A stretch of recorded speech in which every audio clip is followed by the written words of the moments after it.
नमस्कार दोस्तों, प्रैक्टिस वाला यूट्यूब चैनल में आप लोगों का स्वागत है। दोस्तों आज हम लोग रेलवे यूथ साइंस बुक का प्रैक्टिस नंबर 25 पर इस वीडियो में बात करेंगे। तो आप वीडियो को पूरा देखिए, आपके लिए एक एक सवाल इम्पोर्टेंट हैं। दोस्तों आपके एग्जाम में इस वीडियो से सेम टू सेम सवाल देखने को मिलेगा, तो आप एक एक सवाल का इम्पोर्टेंट समझिए और अच्छे से तैयारी कीजिए। ओके दोस्तों, चलिए हम लोग डायरेक्ट क्वेश्चन देख लेते हैं। नेक्स्ट क्वेश्चन 1 नंबर कह रहा है कि ऐसी वस्तुएं जो खुद प्रकाश उत्पन्न नहीं करती हैं उन्हें क्या कहा जाता है। 4 ऑप्शन दिया गया है, इनमें से आपको चुनकर बताना है कि ऐसी वस्तुएं जो खुद प्रकाश उत्पन्न नहीं करती हैं उन्हें क्या कहा जाता है। तो उन्हें अप्रदीप्त वस्तुएं कहा जाता है। उन्हें क्या कहा जाता है?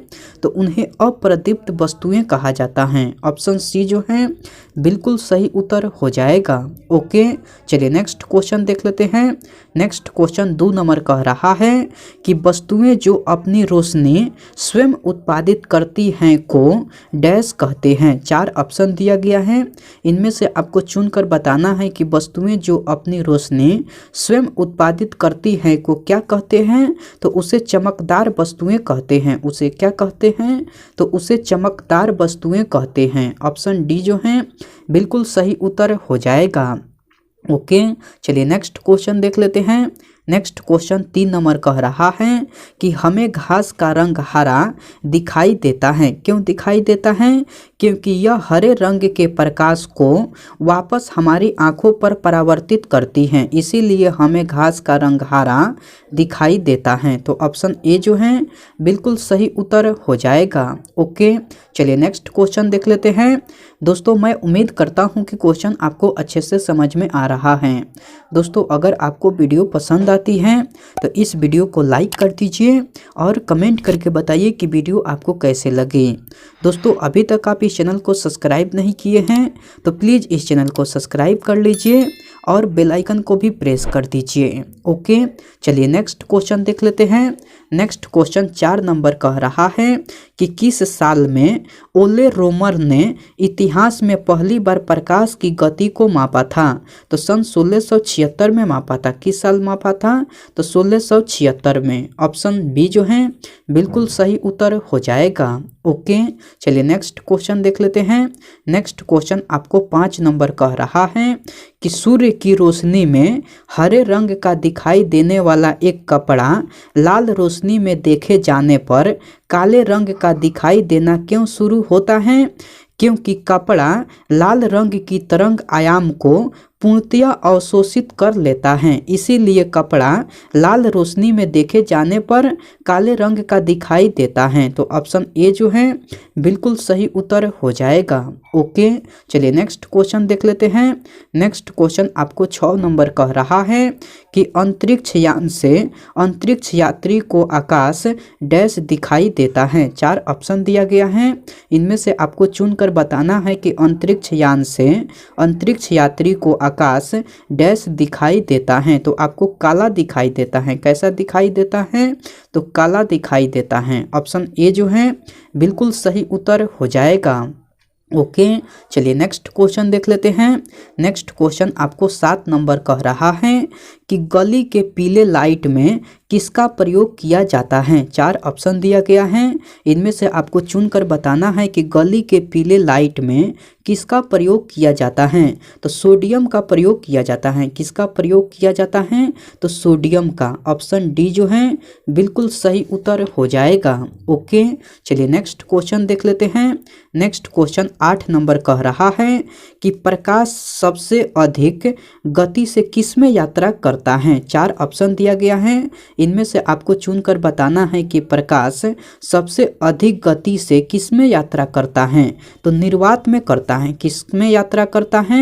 तो निर्वात में। ऑप्शन ए जो है बिल्कुल सही उत्तर हो जाएगा। ओके, चलिए नेक्स्ट क्वेश्चन देख लेते हैं।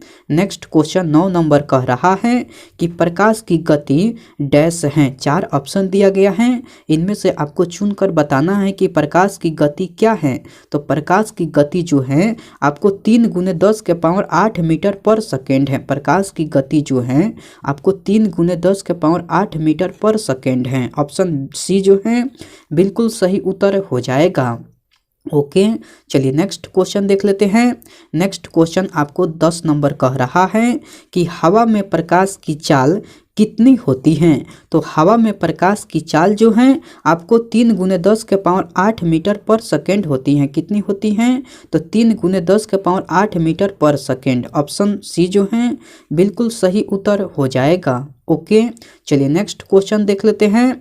नेक्स्ट क्वेश्चन आपको 11 नंबर कह रहा है कि किसी माध्यम की प्रकाश को परावर्तित करने की क्षमता को इसके डैश द्वारा भी व्यक्त किया जाता है।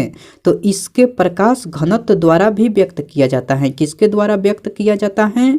तो इसके प्रकाश घनत्व द्वारा भी व्यक्त किया जाता है। ऑप्शन बी जो है बिल्कुल सही उत्तर हो जाएगा। ओके, चलिए नेक्स्ट क्वेश्चन देख लेते हैं। नेक्स्ट क्वेश्चन आपको 12 नंबर कह रहा है कि जब प्रकाश विरल माध्यम से सघन माध्यम में प्रवेश करता है तो क्या होता है? जब प्रकाश विरल माध्यम से सघन माध्यम में प्रवेश करता है तो क्या होता है? तो इसकी गति कम हो जाती है। तो क्या होता है दोस्तों? तो इसकी गति कम हो जाती है। ऑप्शन सी जो है बिल्कुल सही उत्तर हो जाएगा। ओके, चलिए नेक्स्ट क्वेश्चन देख लेते हैं। नेक्स्ट क्वेश्चन आपको 13 नंबर कह रहा है कि वह क्षेत्र जहां स्रोत से आने वाला पूरा प्रकाश अवरुद्ध हो जाता है वह क्या कहलाता है? तो वह प्रछाया कहलाता है। तो वह क्या कहलाता है? तो वह प्रछाया कहलाता है। ऑप्शन बी जो है बिल्कुल सही उत्तर हो जाएगा। ओके, चलिए नेक्स्ट क्वेश्चन देख लेते हैं। नेक्स्ट क्वेश्चन आपको 14 नंबर कह रहा है कि किसी माध्यम के प्रकाश को अपवर्तित करने की क्षमता को कैसे व्यक्त करते हैं? तो प्रकाशिक घनत्व द्वारा व्यक्त करते हैं। कैसे व्यक्त करते हैं? तो प्रकाशिक घनत्व द्वारा। ऑप्शन बी जो है बिल्कुल सही उत्तर हो जाएगा। ओके, चलिए नेक्स्ट क्वेश्चन देख लेते हैं। नेक्स्ट क्वेश्चन आपको 15 नंबर कह रहा है कि निम्नलिखित में से किसे प्रकाश के प्रकीर्णन की परिघटना का उपयोग करके नहीं समझाया जा सकता है? तो आपको तारों का टिमटिमाना को नहीं समझाया जा सकता है। किसे नहीं समझाया जा सकता है? तो तारों का टिमटिमाना को। ऑप्शन सी जो है बिल्कुल सही उत्तर हो जाएगा। दोस्तों मैं यह क्वेश्चन फिर से रिपीट कर दे रहा हूँ। क्वेश्चन कह रहा है कि आपको निम्नलिखित में से किसे प्रकाश के प्रकीर्णन की परिघटना का उपयोग करके नहीं समझाया जा सकता है? तो तारों का टिमटिमाना को नहीं समझाया जा सकता है। ऑप्शन सी जो है बिल्कुल सही उत्तर हो जाएगा। ओके, चलिए नेक्स्ट क्वेश्चन देख लेते हैं। नेक्स्ट क्वेश्चन आपको 16 नंबर कह रहा है कि जब सूर्य का प्रकाश किसी घने जंगल के बीतान से होकर गुजरता है तो कुहासे में जल की छोटी छोटी बूंदें प्रकाश को डैश करती हैं और टिंडल प्रभाव दिखाई देता है। तो प्रकाश को प्रकीर्णित करती हैं और टिंडल प्रभाव दिखाई देता है। तो प्रकाश को क्या करती हैं? तो प्रकाश को प्रकीर्णित करती हैं और टिंडल प्रभाव दिखाई देता है। तो ऑप्शन बी जो है बिल्कुल सही उत्तर हो जाएगा। ओके, चलिए नेक्स्ट क्वेश्चन देख लेते हैं। नेक्स्ट क्वेश्चन आपको 17 नंबर कह रहा है कि सैटेलाइट से ली गई तस्वीरों में आसमान में अंधेरा नजर आता है, ऐसा क्यों होता है? ऐसा क्यों होता है? क्योंकि प्रकीर्णन नहीं होने के कारण होता है। ऐसा क्यों होता है? क्योंकि प्रकीर्णन नहीं होने के कारण ऐसा होता है। ऑप्शन सी जो है बिल्कुल सही उत्तर हो जाएगा। ओके, चलिए नेक्स्ट क्वेश्चन देख लेते हैं। नेक्स्ट क्वेश्चन 18 नंबर कह रहा है कि प्रकीर्णित प्रकाश का रंग प्रकीर्णित होने वाले कणों के आकार पर निर्भर करता है। अति सूक्ष्म कण मुख्य रूप से डैश प्रकाश का प्रकीर्णन करते हैं। तो अति सूक्ष्म कण मुख्य रूप से आपको नीले प्रकाश का प्रकीर्णन करते हैं। किस रंग के प्रकाश का प्रकीर्णन करते हैं? तो अति सूक्ष्म कण मुख्य रूप से नीले प्रकाश का प्रकीर्णन करते हैं। तो ऑप्शन सी जो है बिल्कुल सही उत्तर हो जाएगा। ओके, चलिए नेक्स्ट क्वेश्चन देख लेते हैं। नेक्स्ट क्वेश्चन 19 नंबर कह रहा है कि अंतरिक्ष का रंग काला दिखने का कारण क्या है? 4 ऑप्शन दिया गया है, इनमें से आपको चुनकर बताना है कि अंतरिक्ष का रंग काला दिखने का कारण क्या है। तो प्रकाश का प्रकीर्णन नहीं होने के कारण ही अंतरिक्ष का रंग काला दिखता है। अंतरिक्ष का रंग काला दिखने का कारण क्या है? तो आपको प्रकाश का प्रकीर्णन नहीं होना। ऑप्शन सी जो है बिल्कुल सही उत्तर हो जाएगा। ओके, चलिए नेक्स्ट क्वेश्चन देख लेते हैं। नेक्स्ट क्वेश्चन आपको 20 नंबर कह रहा है कि वायुमंडल की अनुपस्थिति में आकाश का रंग कैसा होगा। 4 ऑप्शन दिया गया है, इनमें से आपको चुनकर बताना है कि वायुमंडल की अनुपस्थिति में आकाश का रंग कैसा होगा। तो आपको काला होगा। कैसा होगा दोस्तों? तो काला होगा। ऑप्शन डी जो है बिल्कुल सही उत्तर हो जाएगा। ओके, चलिए नेक्स्ट क्वेश्चन देख लेते हैं। नेक्स्ट क्वेश्चन आपको 21 नंबर कह रहा है कि डैश के कारण जब प्रकाश किसी माध्यम के निलंबित कणों से होकर गुजरता है तो प्रकाश का कुछ भाग अवशोषित होता है और सभी दिशाओं में उत्सर्जित होता है। तो प्रकाश के प्रकीर्णन के कारण होता है। ऐसा किसके कारण होता है? तो ऐसा प्रकाश के प्रकीर्णन के कारण होता है। ऑप्शन ए जो है बिल्कुल सही उत्तर हो जाएगा। ओके, चलिए नेक्स्ट क्वेश्चन देख लेते हैं। नेक्स्ट क्वेश्चन आपको 22 नंबर कह रहा है कि गहरे समुद्र में पानी का रंग नीला किसके कारण दिखाई देता है। तो आपको प्रकाश के प्रकीर्णन के कारण दिखाई देता है। किसके कारण दिखाई देता है? तो प्रकाश के प्रकीर्णन के कारण। ऑप्शन ए जो है बिल्कुल सही उत्तर हो जाएगा। ओके, चलिए नेक्स्ट क्वेश्चन देख लेते हैं। नेक्स्ट क्वेश्चन 23 नंबर कह रहा है कि बादलों का रंग सफ़ेद डैश के कारण दिखाई देता है। 4 ऑप्शन दिया गया है, इनमें से आपको चुनकर बताना है कि बादलों का रंग सफ़ेद किसके कारण दिखता है। तो आपका सही उत्तर हो जाएगा प्रकाश के प्रकीर्णन के कारण दिखता है। किसके कारण दिखता है?